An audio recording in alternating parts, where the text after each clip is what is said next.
자, ISTP 만능 재주군의 강점과 약점에 대해서 알아볼게요. 제 남편이 이 유형인데 그래서 제가 아주 객관적인 시각으로 낱낱이 살펴봤어요. 다른 유형보다 조금 더 꼼꼼히 자세히 살펴보았습니다. 이 팁은 내성적인 성향으로 좀 현실적인 사안에 관심이 많은 사람들이에요. 얼핏 보면 좀 단순해 보일 수도 있지만 사실 알고 보면 꽤 복잡한 성향을 갖고 있다. 친절하고 상냥하지만 사생활을 굉장히 중요시 여기는 타입이에요. 그래서 침착하면서도 금세 즉흥적인 모습을 보이기도 하고 호기심이 많으면서도 오랫동안 수업을 앉아서 듣는 거는 또 별로 좋아하지 않는 뭐 이런 성향입니다. 자, 그러면 이 팁의 강점과 약점에 대해서 한번 알아볼게요. 강점 1번. 낙관적이고 활기차다. 이 유형은 좀 스트레스 없이 흘러가는 대로 사는 거를 좋아해요. 그래서 좀 낙관적이고 좀 활기찬 편입니다. 근데 요거 이제 뒤에서 조금 더 자세하게 다뤄볼게요. 그리고 창의적이고 실용적이에요. 이 팁들은 기계, 공예, 막 손으로 하는 거 있잖아요. 새로운 물리적인 뭐 이런 것들을 고려해가지고 만드는 거. 세 번째, 자발성과 합리성. 이 사람들은 사고가 약간 유연해요. 그래서 전환이 빠르고 다재다능한 사람이 될 수 있어요.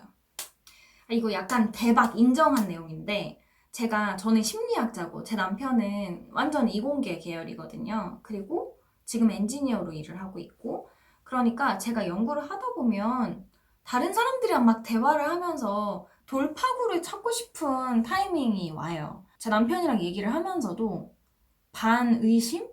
왜냐면 이 사람이 이해를 할까? 이런 생각이 있었거든요. 근데 정말 놀라울 만큼 이해가 빠른 거야. 그리고 심지어 새로운 아이디어를 주기도 해요. 그래서 이 부분 보면서 약간 소름 돋았어. 이해가 너무 빨라. 네 번째 장점, 위기에서 위대하다. 이 사람들은 물리적인 위기에 조금 강해요. 그래서 자기 손이 조금 더럽혀지더라도 쉽게 그리고 빠르게 문제를 좀 해결하는 편이라고 합니다. 근데 이 부분은 제 남편은 좀 아닌 것 같아요. 제 남편은 위기 상황에 상당히 멘붕이 조금 오는 스타일이거든요. 근데 멘붕이 확 온 다음에 바로 해결을 하려고 좀 노력을 하긴 하는데 신체적인 위험을 감수하는 부분도 좀 아닌 것 같아. 제 남편은 좀 운동신경이 없어요. 그래서 신체적인 위험이 발생할 수 있는 여러 레포츠들은 좀 선호하지 않아요. 자기 운동신경이 없다는 걸 좀 알고 있어서 그런가? 근데 또 어떤 기구에 몸을 맡겨서 신체적인 위험을 가하는 거, 뭐 롤러코스터나 아니면은 스피드보트 타는 거나 뭐 그런 거는 좀 좋아하는 것 같아요. 좀 반반이네. 여러분 이것처럼 이제 MBTI를 맹신하면은 안 돼요. 너무 과몰입하는 것도 안 돼요. 100이라는 특징이 있으면 100이 전부 다 맞는 사람도 분명히 있겠죠. 근데 안 맞는 사람도 있어요, 이렇게. 그 다음, relaxed 된 사람이다. 좀 편안한 스타일이에요. 그래서 미래에 대해서 너무 걱정을 하는 편은 아닙니다. 그런데 이건 약간 케바케인 것 같다. 좀 업다운이 있는 것 같아요. 여러분들은 어떨지 모르겠어요. 제가 결혼을 하고 나서 남편이랑 로또를 사면서 그걸 물어봤거든요. 당신 만약에 로또 되면, 진짜 부자 되면 어떻게 살고 싶어? 그랬을 때 제 대답은 뭐였냐면 저는 그냥 똑같이 살 것 같다. 똑같이 유튜브 하고 똑같이 강의하고 박사 계속하고 하면서 살 것 같아. 왜냐면 나는 자아 실현이 되게 중요하니까 나 유명한 사람 되고 싶으니까 이렇게 얘기했었거든요. 근데 제 남편은 백수로 살고 싶다는 거예요. 그러니까 일단은 일을 그만두고 그냥 그때그때 하고 싶은 거 하면서 살고 싶대. 그래서 저는 그 얘기를 듣고 약간 당황했거든요. 어떻게 저런 생각을 하지? 이 유형을 보니까 약간 좀 이해가 되네요. 근데 또 연애할 때로 돌아가 보면 제 남편의 이런 흐름대로 사는 이런 편안함? 이런 아이디어가 저한테는 좀 매력으로 다가왔던 것 같아요. 왜냐면 둘 다 막 눈에 쌍심지를 키고 막 성공을 하겠다고 막 달려들면 이 집은 어떻게 되겠어요? 초토화 되겠지. 그렇게 생각하면 또 맞긴 하네. 자, 약점. 완고하다. 똥꼬집. 이제 저의 타임이에요.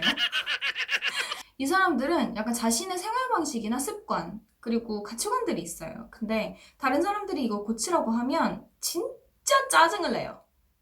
약간 마음이 담겼네?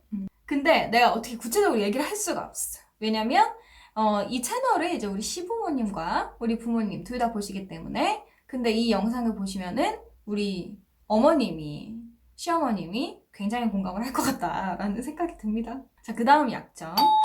무감각. 이 팁은 논리를 사용하고 공감이나 감성적인 민감성이 약간 떨어져요. 이거 인정. 저는 이제 감성이 조금 강한 스타일이다 보니까 이 부분에 있어서 초반에 약간 하는 경험들이 몇 번 있었습니다. 하나의 에피소드를 얘기를 하자면 제가 박사를 딱 입학을 했을 때 첫 수업에 들어갔는데 자기소개를 막 하는 거예요. 근데 다들 막 직업이 짱짱해. 이미 변호사고 보호관찰소의 소년 심사분류원의 이제 높은 직위에 계신 분도 있고 경찰도 있고 뭐 많아요. 근데 저는 이제 저는 학생 전임. 그러니까 내가 너무 초라해 보이는 거야. 그러면서 약간 초조했어요. 집에 딱 와가지고 남편한테 내가 만약에 박사를 졸업을 하고 저렇게 멋진 직업들을 다 가질 수 있을까? 이렇게 얘기를 했어요. 이런 얘기를 한다는 건 도대체 무슨 얘기입니까? 아, 나 되게 초조하고 불안하니까 할 수 있다고 좀 응원 좀 해줘! 막 이런 생각이잖아요. 근데 제 남편은 제 눈도 안 바라보고 모르지 이러더라고요. 너무 화가 났어요. 그래서 제 얼굴이 이제 썩은 걸 보더니 제 남편이 아니 그 사람들 몇 살인데? 그래서 한 40대? 그래 너 이제 30이야. 근데 너랑 그 사람들이랑 왜 비교를 해? 그리고 너 그냥 공부하고 싶어서 하는 거 아니었어? 그거를 통해서 뭔가 되게 뭐 어떤 삐까뻔쩍한 직업을 갖고 싶은 거였어? 굳이 뭐가 꼭 돼야 돼? 이렇게 얘기를 하는 거죠. 그때 당시에는 뭐 이런 개똥 같은 얘기야? 막 이렇게 생각을 했거든요.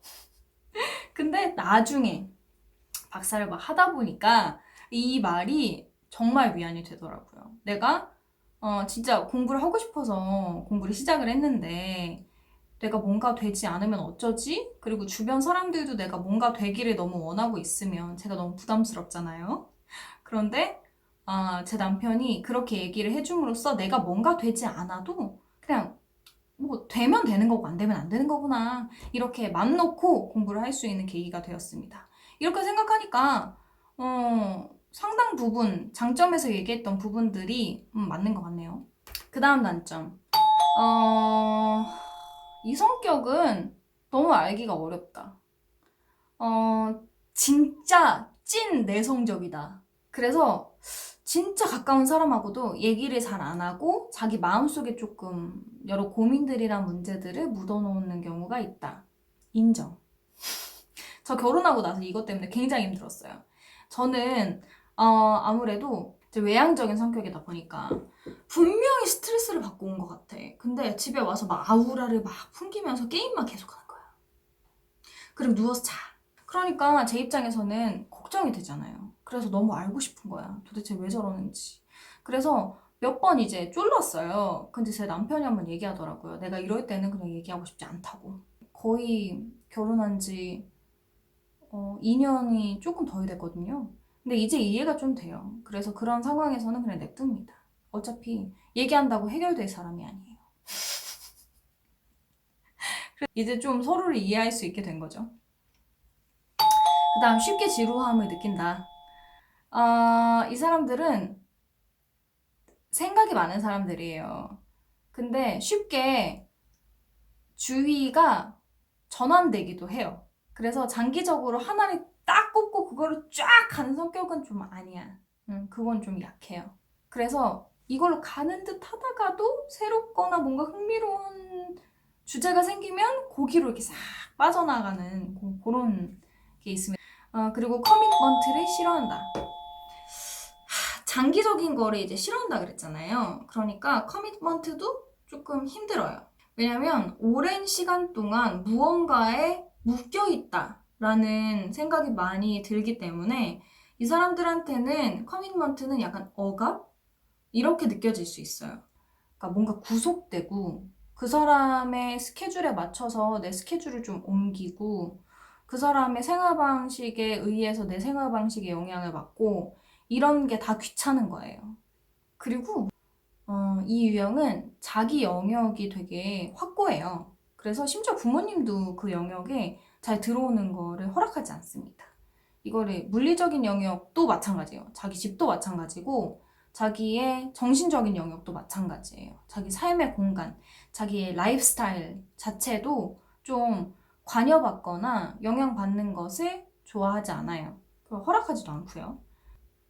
그래서 저는 이제 장기간 연애를 하진 않았으니까 이게 불편함은 잘 없었거든요. 근데 이 유형이랑 오랫동안 연애하시는 분들은 이게 좀 힘들 수도 있겠다. 이게 커미트먼트가 헌신이라고 얘기하거든요. 헌신이라는 건 결국에는 이제 연애를 할 때는 연애라는 관계에 둘 다 이렇게 들어오는 거잖아요. 그러면 서로 자신의 삶의 어떠한 부분들을 포기하고 맞춰가는 그 헌신이 필요한데 이 헌신 자체가 이 유형한테는 너무 부담이 큰 거야. 자, 오늘은 우리 이 팁의 강점과 약점에 대해서 알아봤어요. 특히 제가 제 남편에게 대입을 해가지고 이 팁의 강점과 약점에 대해서 이야기를 해봤는데요. 이 팁은 지루함을 잘 못 참아서 장기적인 플랜이 좀 실행되지 않는, 실패하는 그러한 경험을 할 수 있거든요. 그런데다가 굉장히 자기 영역이 중요하고 프라이빗하고 그리고 다른 사람이 자기 영역에 들어오는 거 전혀 허락하지 않는 이런 성격이에요. 자유로운 성격이죠. 그래서 이 팁은 자기 분야를 딱 정해서 그 분야의 전문성을 의식적으로 보양하기 위한 노력을 하는 게 상당히 중요한 것 같다라는 생각이 듭니다. 왜냐면 큰 조직 안에 들어가서 그 적응을 되게 잘하는 유형들도 있어요. 근데 이 팁은 그런 유형은 아니거든요. 왜냐면 자기의 바운더리가 굉장히 중요한 사람들이니까. 그런데 회사에 들어간 분들은 다들 아실 거예요. 자기 바운더리 지켜주는 회사 거의 없습니다. 유일하게 지켜주는 회사는 내가 보스일 때예요. 아니면 내가 연구원일 때 나의 개인적인 과제나 업무를 스스로 진행할 수 있는 독립성을 인정받는 직위에 있을 때 그때 이 팁의 이런 프라이빗한 성격이 인정받을 수 있거든요. 근데 거기까지 가려면 이 팁이 지루한 그 과정을 겪어내야 해요. 그래서 학위나 아니면 스스로의 전문성이나 아니면 스킬들을 기를 수 있는 그 시기를 좀 참고 견뎌야 돼. 그래야지 내가 생긴 대로 살 수 있어. 미래에 나의 편안한 삶을 위해서 나의 영역이 지켜지는 그런 삶을 위해서 지금 시간을 조금 할애해서 전문성을 길러가는 장기적인 플랜을 의식적으로 계속해서 끌고 가는 그런 시간들이 좀 필요하겠다라는 생각이 듭니다. 자, 오늘 영상 유익하셨다면 구독과 좋아요 부탁드려요. 시청해주셔서 감사합니다.